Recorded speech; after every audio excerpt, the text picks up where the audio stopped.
adalah kisah nyata. Peristiwa ini sayang sekali tidak dibicarakan atau dibuat pelajaran di sekolah. Sama sekali kita dan anak-anak kita tidak pernah tahu. Padahal ada suatu desa yang penduduknya nyaris seperti kaum Sodom Gomoroh, suka berbuat maksiat. Hal ini terjadi hanya dalam satu malam. Allah Subhanahu wa Ta'ala mengubur mereka hingga tidak tersisa. Satu desa bersama seluruh isi penduduknya musnah hanya satu malam, tertimbun tanah gundukan yang berada agak jauh dari tempat kejadian di desa itu. Siapa yang mampu memindahkan puncak gunung ke suatu wilayah untuk mengubur satu kampung kecuali Allah yang Maha Kuasa segalanya? Sudah merasa amankah kamu bahwa Dia yang di langit tidak akan kamu ditelan bumi ketika tiba-tiba terguncang? Quran Al-Mulk 67 ayat 16. Atau sudah merasa amankah kamu bahwa Allah Dia yang di langit tidak akan mengirimkan badai yang berbatu kepadamu, namun kelak kamu akan mengetahui bagaimana akibat mendustakan peringatanku. Quran Surat Al-Mulk ayat 17. Inilah kisah Dukuh Lagetang, termasuk di wilayah Banjarnegara, Jawa Tengah. Tragedi kisah ini terjadi pada tahun 1955. Hal ini sebelum lanjut, jangan lupa klik subscribe dan tekan tombol notifikasi kamu di bawah video ini, agar kalian tidak ketinggalan berita dari channel ini. Dukuh Lagetang merupakan sebuah dukuh makmur, berlokasi tidak jauh dari dataran tinggi Dieng, Banjarnegara. Dari sebelah utara sekitar 2 km, kampung desa ini penduduknya cukup makmur. Mayoritas hidupnya bergantung pada lahan bertani atau berkebun. Kebanyakan para petani di sini adalah petani yang sukses. Mereka bertani sayuran, kobis, wortel, kentang, dan lain sebagainya. Jika di daerah lain tidak panen, tapi lain di penduduk Lagetang panen yang berlimpah ruah, dan kualitas sayur mayurnya jauh lebih baik dibandingkan di desa lain. Namun kebanyakan mereka tidak bersyukur dengan segala kenikmatan yang mereka miliki. Mereka suka berbuat dan melakukan kemaksiatan. Inilah yang namanya istidraj. Allah sudah menyesatkan dengan cara memberikan rizki yang lebih banyak. Namun dengan banyaknya rizki itu, mereka sudah lupa akan siapa sih yang memberi rizki semua itu. Mereka golongan orang yang tidak mau bersyukur dan tenggelam dalam kesesatan. Dukuh Lagetang umumnya, masyarakat Mia sudah umum jadi ahli maksiat, minum minuman keras, perjudian, sudah meraja di mana-mana.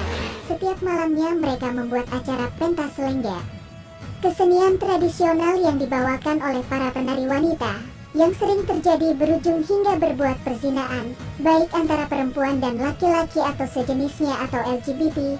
Ada juga bapak melakukan kemaksiatan dengan anak perempuannya, begitu juga anak dengan ibunya sendiri, dan beragam kemaksiatan lain yang sudah parah terjadi di kampung ini. Pada malam itu, turunlah hujan yang sangat lebat di kampung itu. Akan tetapi masyarakat di desa Dukuh Lagetang masih saja tenggelam dalam kesesatan amat parah. Kemudian di tengah-tengah waktu malam hujan pun reda, tiba-tiba terdengarlah suara keras seperti dentuman bom dahsyat yang terjatuh di sana, seperti benda yang amat berat dijatuhkan. Suaranya pun terdengar hingga sampai ke desa-desa sekitarnya. Karena suasana pun gelap, tidak ada seorang pun yang berani keluar untuk menyaksikan hal itu, karena jalan pun becek akibat diguyur hujan semalam. Ketika sudah menjelang pagi, masyarakat yang ada di desa Dukuh Lagetang, karena penasaran akhirnya ingin melihat apa yang terjadi sebenarnya waktu malam itu. Akhirnya mereka pun mendatangi tempat itu. Mereka sangat kaget ketika melihat puncak Gunung Pengampun Amun sudah rombak dan terbelah. Yang lebih mengagetkan lagi adalah ketika mereka melihat desa Dukuh Lagetang sudah tertimbun tanah dari irisan puncak gunung tersebut. Bukan hanya tertimbun akan tetapi sudah berubah menjadi bukit. Kampung ini sudah terkubur beserta warganya. Yang awalnya desa Dukuh Lagetang ini adalah sebuah lembah, tapi kini berubah jadi gundukan bukit.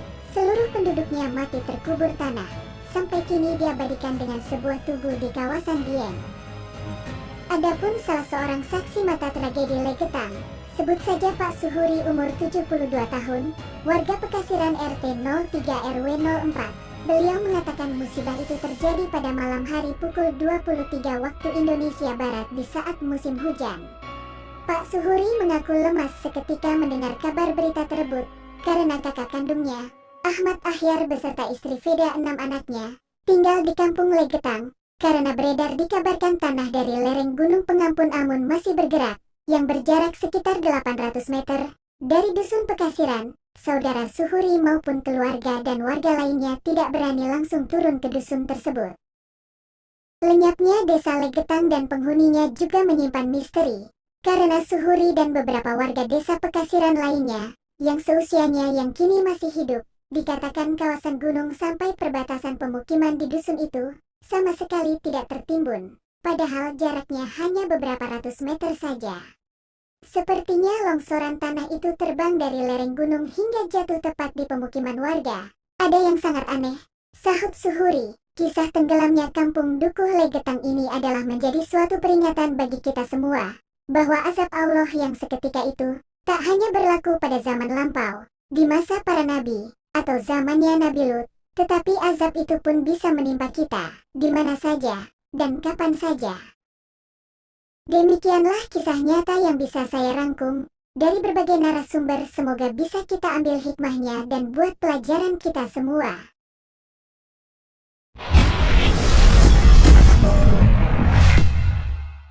Terima kasih sudah nonton, jangan lupa like, subscribe, dan share ya!